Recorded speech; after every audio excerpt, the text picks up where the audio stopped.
네, 드디어 히브리서 13장입니다. 히브리서 마지막 장입니다. 저희가 히브리서를 시작한 지 벌써 몇 개월이 지난 것 같습니다. 바울 형제는 이 히브리서를 쓸 때는 환난과 핍박을 받는 형제 자매들이 흔들리지 않는 믿음 가운데 거할 수 있는 방법이 무엇인지를 편지로서 또 이 서신으로서 이거를 보내준 겁니다. 그럼 우리가 각자 현재 환난과 핍박을 받는 분들도 계시죠.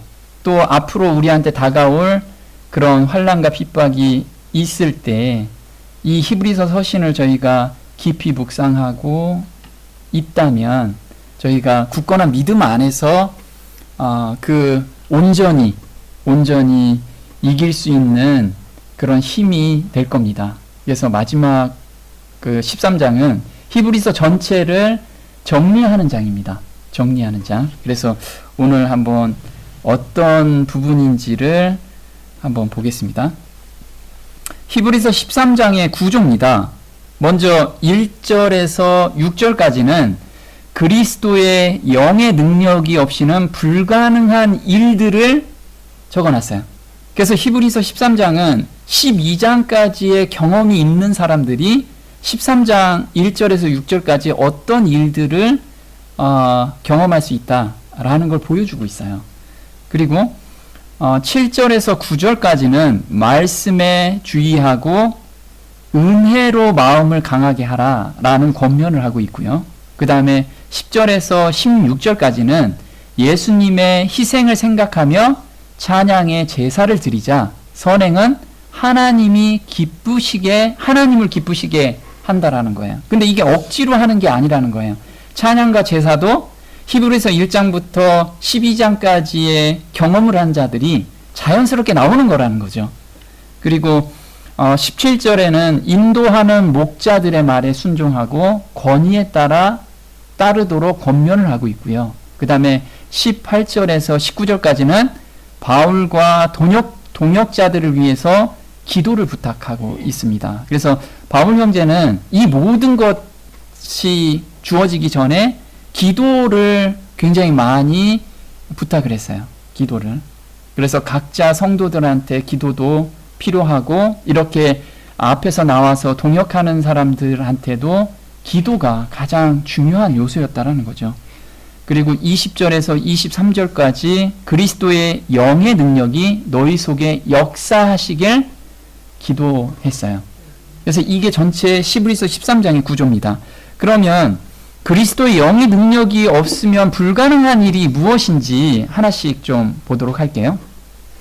히브리서 13장 1절 이렇게 나옵니다. 형제 사랑하기를 계속하고 손님 대접하기를 잊지 말라. 이로써 부지 중에 천사들을 대접한 이들이 있었느니라.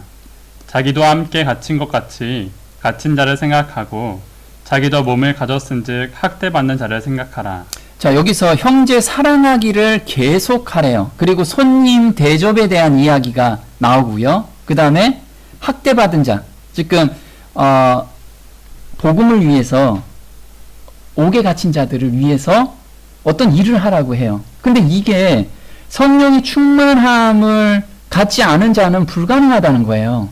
자, 여기서 형제 사랑하기를, 우리 형제 사랑하고 있잖아요. 그 정도 수준이 아니고 보이는 형제들을 가족과 같이 그 마음으로 사랑하라는 거예요. 우리 가족들은 어떻죠?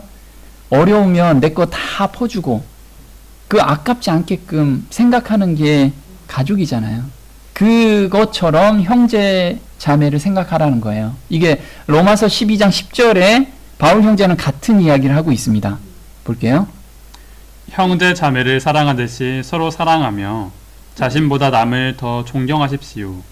열심히 일하고 게으르지 마십시오.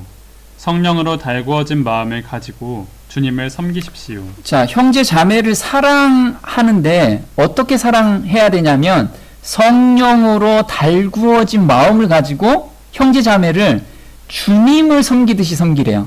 주님을 섬기듯이. 이게 형제 자매의 사랑이라는 거예요.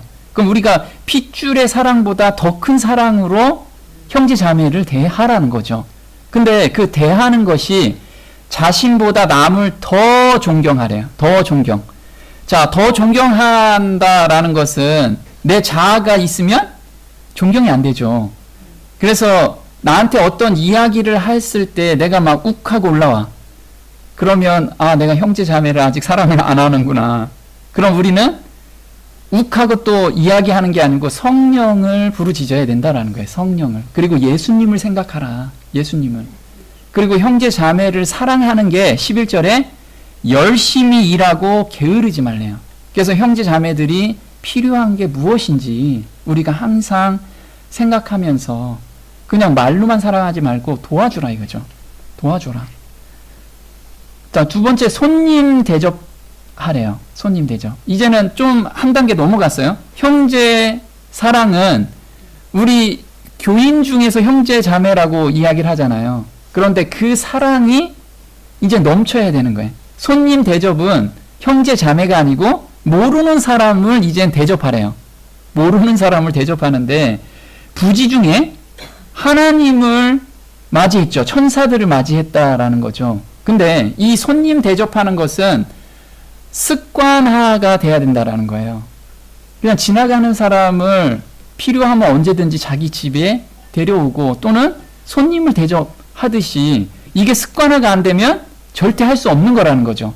이거는 성령의 능력에 우리가 힘입어서 그렇게 몸이 꼴지어지라는 게 성품이 꼴지어져라. 이게 13장은 히브리서 전체의 마무리장이기 때문에 그런 경험 가운데 있는 사람들이 꽃 피울 수 있는 내용을 지금 이야기를 하고 있어요. 자, 마태복음 25장 35절에 손님 대접한다라는 것을 예수님께서 말씀을 하셨어요. 한번 볼게요. 내가 줄일 때에 너희가 먹을 것을 주었고 목마를 때에 마시게 하였고 나그네 되었을 때에 영접하였고 어느 때에 나그네 되신 것을 보고 영접하였으며 벗으신 것을 보고 옷 입혔나이까 어느 때에 병드신 것이나 옥에 갇히신 것을 보고 가서 배웠나이까 하리니 임금이 대답하여 가라사대 내가 진실로 너희에게 이르노니 너희가 여기 내 형제 중에 지극히 작은 자 하나에게 한 것이 곧 내게 한 것이니라 하시고. 네, 지금 예수님께서는 내 형제 중에 이 내 형제라는 것이 형제 자매나 아는 사람이 아니고 모르는 사람들, 어려움을 겪고 있는 사람들을 의미하고 있어요. 그래서 지극히 작은 자 하나에게 한 것이, 이 지극히 작은 일이 무엇이냐면 그 위에 먹을 것을 주었고 목마를 때 마실 것을 주었고 나그네 되었을 때 영접하였고, 이것이 아주 지극히 작은 것이라는 거예요. 근데 천국에서는 가장 크다 일컬음을 받게 될 거라는 거죠. 내가 아는 사람만 케어하는 게 아니고 모르는 사람도, 왜 그 사람의 영혼을 위해서, 영혼을 생각한다면 예수님께서도 그 사람을 위해서 돌아가셨다라는 것을 우리가 안다면 우리가 그렇게 생각할 거라는 거죠. 자, 갇힌 자를 생각하래요. 갇힌 자. 이때는 예수님을 믿고 감옥에 간 사람들을 면회하는 것은 죽을 수도 있었던 거예요. 너 같은 부류 아니야? 라고 그때 시인하면 잡아갈 수 있었던, 그리고 카타콤으로 콜로세움으로 가서 죽을 수도 있는 일들이라는 거죠. 그런데 이땐 감옥에서, 지금은 우리 감옥에 들어가면 새끼밥을 꼬박꼬박 주죠. 근데 이때는 새끼밥을 준 게 아니에요. 외부에서 입을 거나 먹을 거를 주질 않으면 굶어 죽을 수 있는 그런 환경이었다라는 거예요. 그렇다면 하나님을 위해서, 하나님의 기별을 위해서, 예수님의 그 복음을 위해서, 갇힌 자를 위해서 내가 거기에 먹을 것을 또는 입을 것을 갖다 주는 건 목숨을 걸고 들어가야 되는 일이라는 거예요. 그렇다면 이게 어떤 다짐에 의해서 가는 게 아니라는 거예요. 정말 이 사랑에 의해서, 예수님의 사랑에 의해서 가지 않으면 갈 수 없는 그런 내용이었다라는 거죠. 한번 볼게요.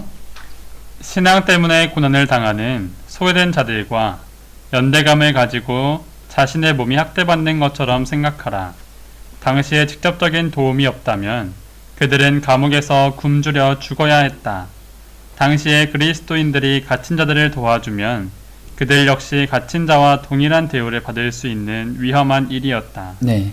앞으로 우리한테 다가올 일들이고, 그 다음에 지금 어려운 사람들한테 우리가 예수님의 마음을 받아서 도와주지 않는다면, 이때는 더더욱 환경이 그렇게 갖춰지지 않는다라는 거예요. 다 무서워서 못 간다라는 거죠. 근데 이렇게 간 형제들은 정말 예수님의 사랑에 충만한 가운데서 살았기 때문에 결과가 이렇게 나온 거예요. 자, 결혼 생활에서 성령 충만함을 매일 구할 때 그 가정에서 구속의 경륜을 깨닫게 해주셨어요. 그래서 우리가 가정에서 하나님을 만나야지만 그게 사랑이 넘쳐서 외부로 갈 수가 있다라는 거예요. 이게 히브리서 13장 4절부터 이야기를 하고 있습니다. 모든 사람은 혼인을 귀히 여기고 침소를 더럽히지 않게 하라. 음행하는 자들과 간음하는 자들을 하나님이 심판하시리라. 돈을 사랑치 말고 있는 바를 족한 줄로 알라. 그가 친히 말씀하시기를 내가 과연 너희를 버리지 아니하고 과연 너희를 떠나지 아니하리라 하셨느니라. 그러므로 우리가 담대히 가로되 주는 나를 돕는 자시니 내가 무서워 아니하겠노라. 사람이 내게 어찌하리요 하노라. 여기서 보면 성령이 충만한 삶에 대해서 이제 4절부터 이야기하는데요. 혼인을 귀히 여기게 돼요. 성령 충만한 삶은 혼인을 귀하게 여기고, 두 번째, 돈을 사랑치 않는다라는 거예요. 세 번째는 담대함이 주어져요. 담대함이. 이 세 가지를 저희한테 이야기를 하고 있는데요. 혼인을 귀하게 여기라, 에베소서 5장 18절에는 왜 이렇게 귀하게 여겨야 되는지를 바울 형제가 이야기를 했어요. 보겠습니다. 술 취하지 말라. 이는 방탕한 것이니 오직 성령의 충만을 받으라. 이러므로 사람이 부모를 떠나 그 아내와 합하여 그 둘이 한 육체가 될지니 이 비밀이 크도다. 내가 그리스도와 교회에 대하여 말하노라. 그러나 너희도 각각 자기의 아내 사랑하기를 자기같이 하고 아내도 그 남편을 경외하라. 보면 성령 충만에 대한 것을 술 취하는 것에 비유를 하고 있어요. 대조를 하고 있죠.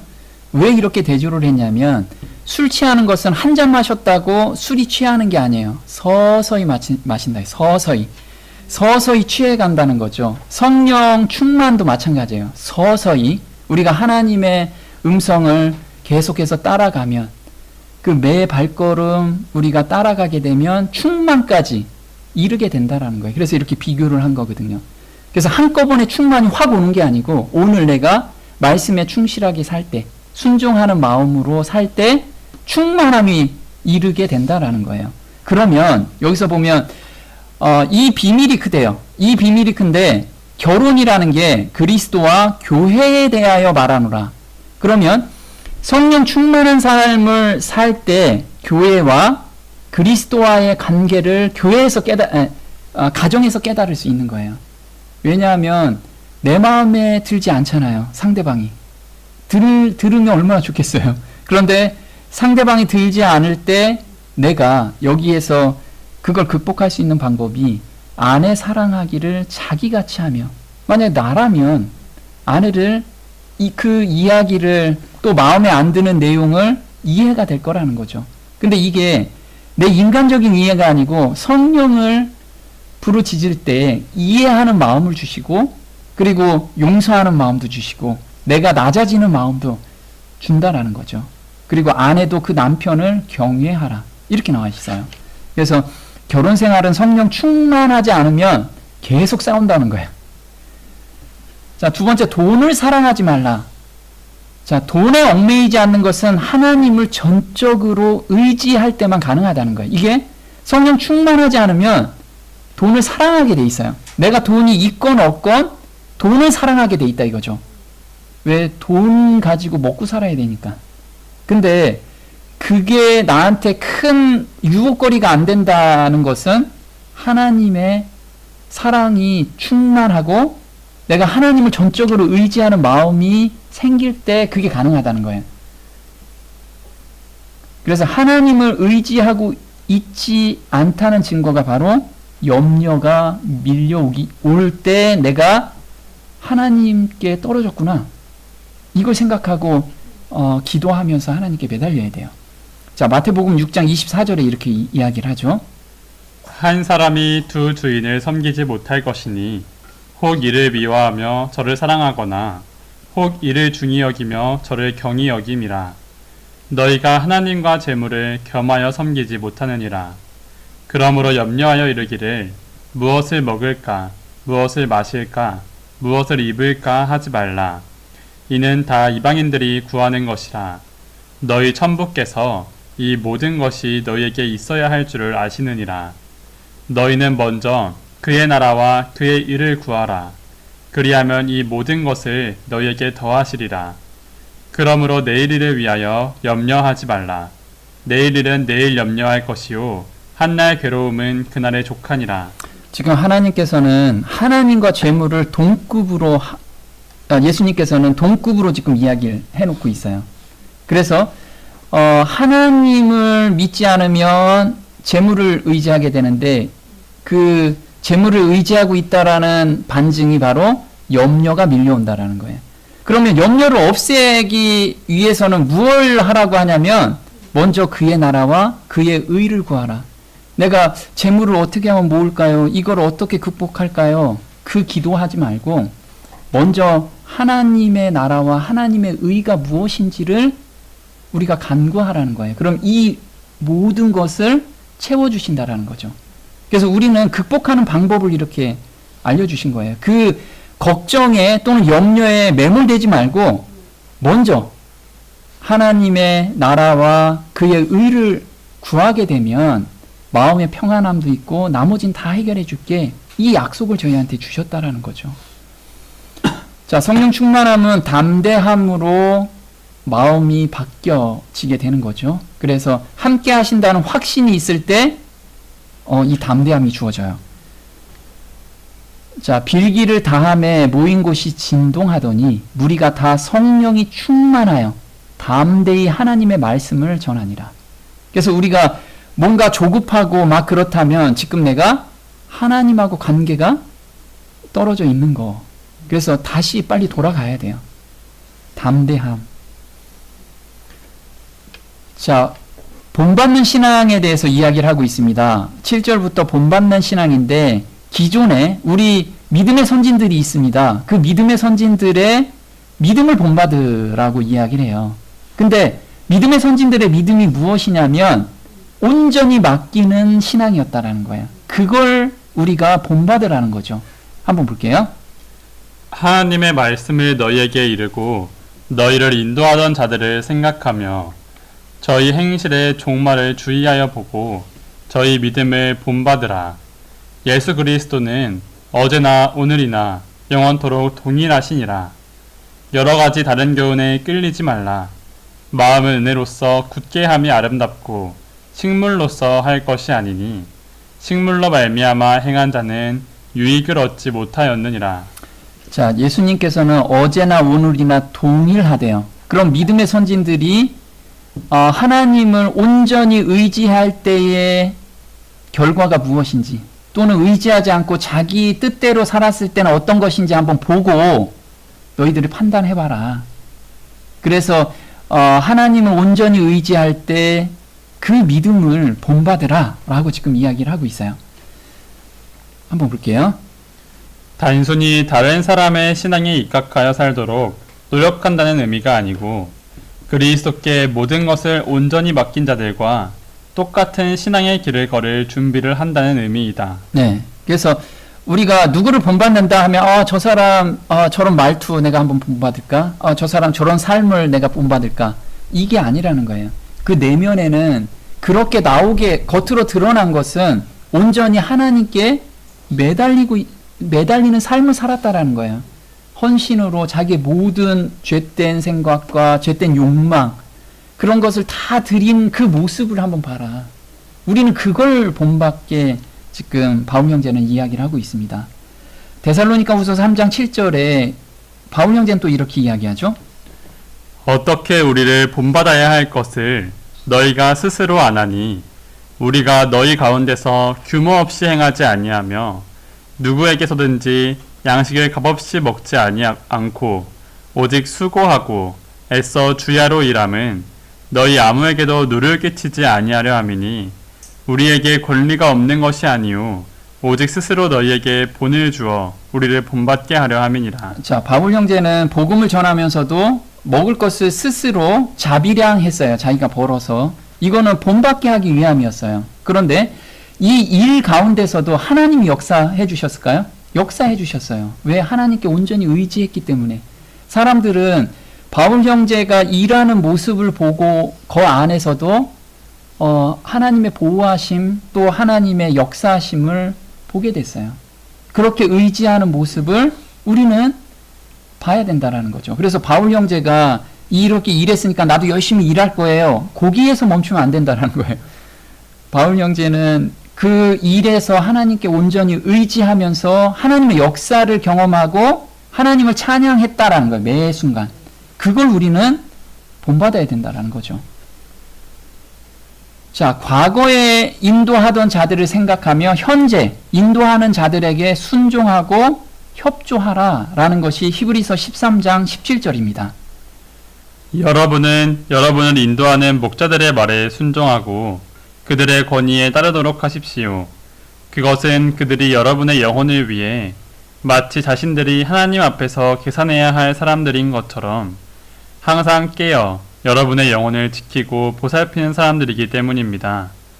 그러므로 여러분들이 최대한 순종하고 협조함으로써 그들로 하여금 기쁨으로 그 일을 행하게 하고 근심하거나 탄식하면서 하지 않도록 해 주십시오. 그래야 마지막 심판 때에 여러분에게 큰 유익이 될 것입니다. 자, 이때 각 지역에 장로들이 세워졌어요. 그런데 이때 새로운 이론들이 많이 들어왔습니다. 교회 안에. 그래서 장로들이 예수님의 십자가와 부활에 대해서 계속 복음을 전했는데 엉뚱하게 우리가 율법도 지켜야 되고 그 다음에 영지주의로서 우리는 영원히 살아 이런 주의들이 막 생기게 된 거예요. 그래서 장로들의 그 말을 들어라. 장로들, 너희들을 이끄는 그런 사람들은 한 사람 한 사람을 위해서 하나님께 정말 기도하면서 하는 사람들이라. 그래서 교회를 바르게 세우기 위해서 이 이야기를 하고 있었던 거예요. 자, 다른 교훈에 끌리는 것은 우리가 갈대라고 하죠. 마음이 갈대. 이 갈대라는 거는 뿌리가 안 내렸을 때 갈대가 되는 거예요. 그래서 이론적으로 우리가 많은 것이 정립이 돼도 그 이론은 경험이 없으면 언제든지 새로운 이론이 들어오면 바뀔 수 있다라는 거예요. 그래서 바울 형제는 이 경험 가운데 들어가는 것을 너무 중요하게 생각했다라는 거죠. 그래서 경험이 수반되지 않는 이론적인 신앙들은 갈대와 같이 흔들릴 수 있다라는 거예요. 자, 에베소서 4장 13절에 이렇게 나옵니다.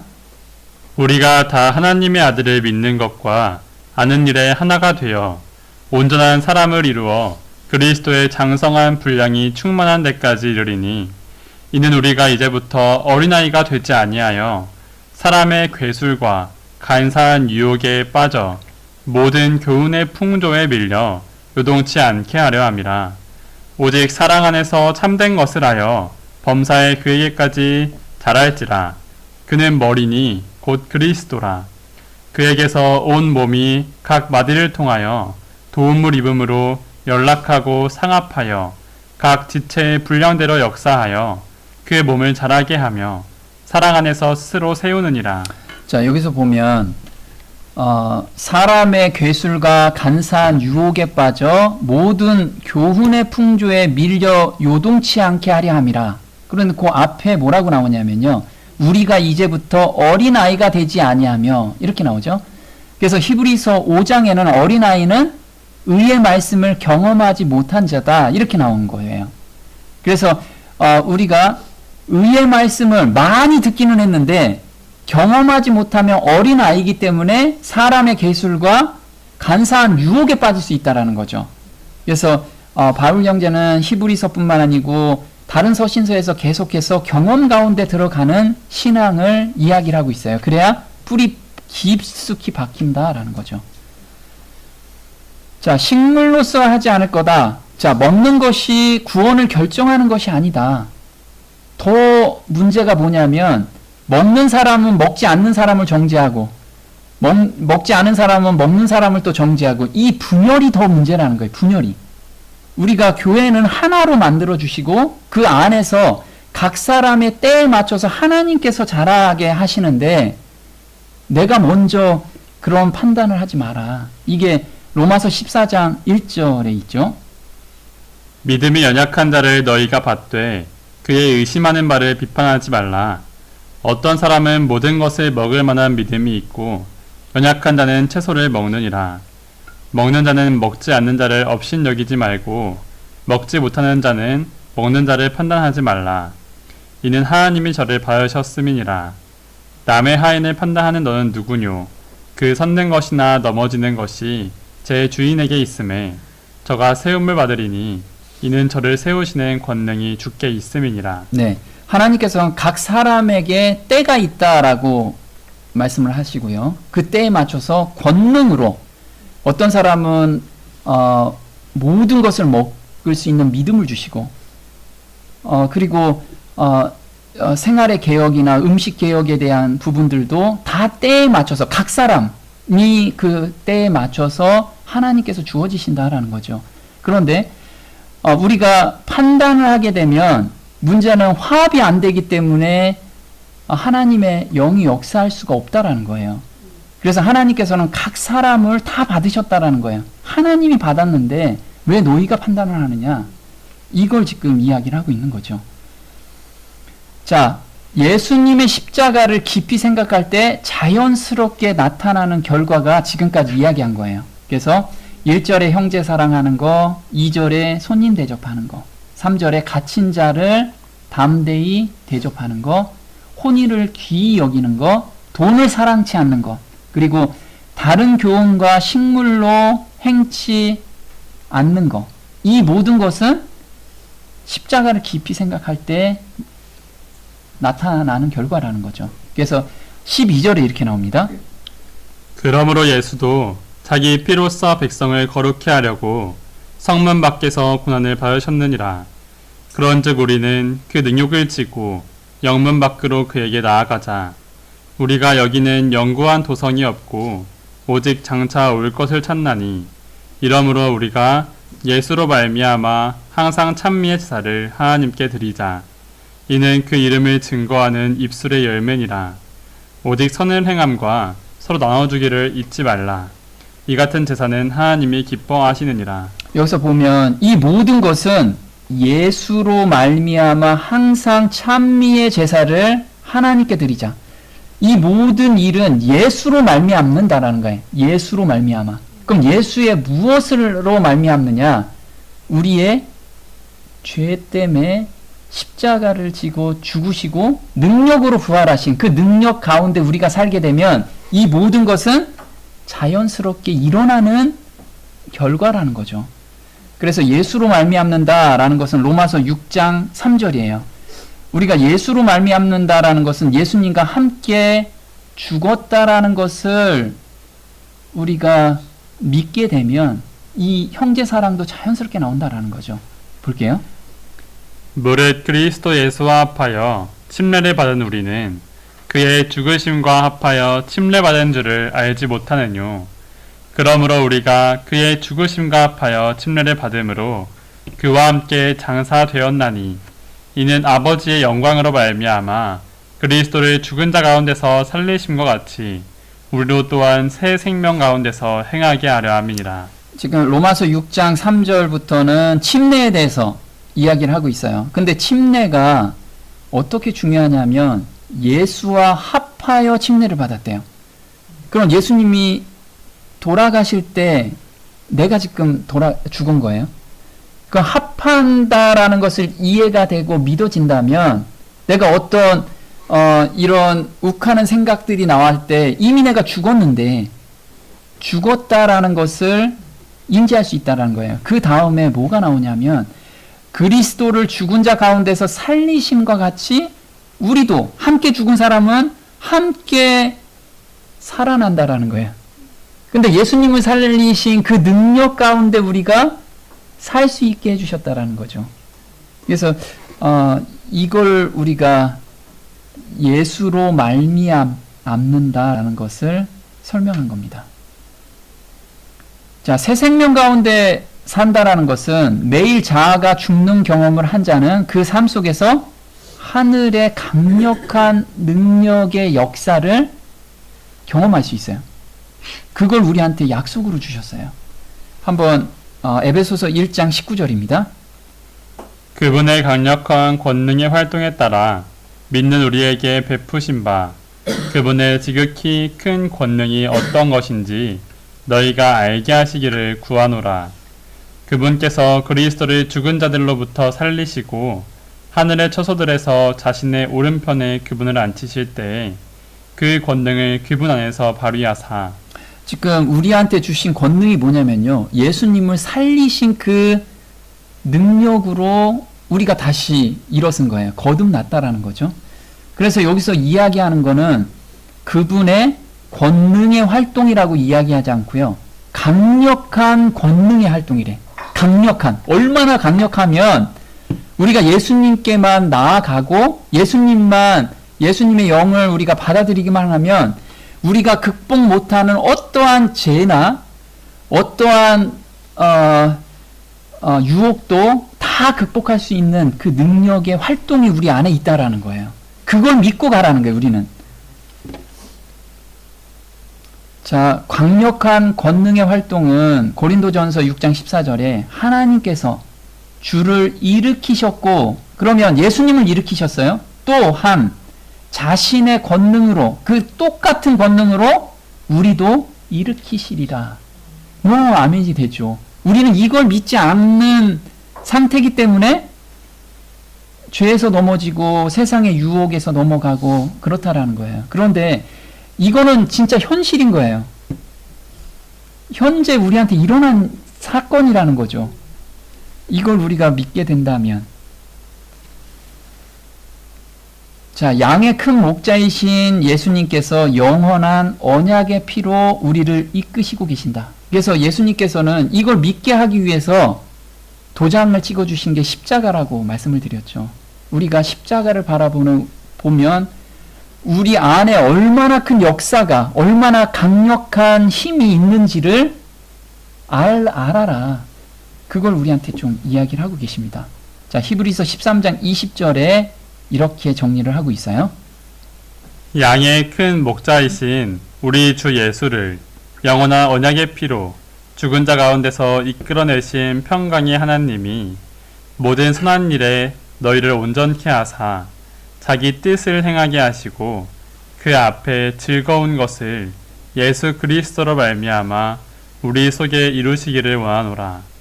영광이 그에게 세세무궁토록 있을지어다. 아멘. 네, 진짜 아멘이 되는 게, 바울 형제는 평생 선교를 하면서 태장으로 3번 맞고 죽을 고비를 엄청나게 가져갔지만 자신 안에 이 강력한 힘이 있다라는 것을 경험적으로 알았죠. 그래서 우리가 지금 어려운 가운데 있을지라도 내 안에 있는 그리스도의 그 강력한 힘을 한번 우리도 경험해봐라. 그걸 믿고 가라. 이게 예수님께서 영원한 언약의 피로서 보증으로 우리한테 주신 거다.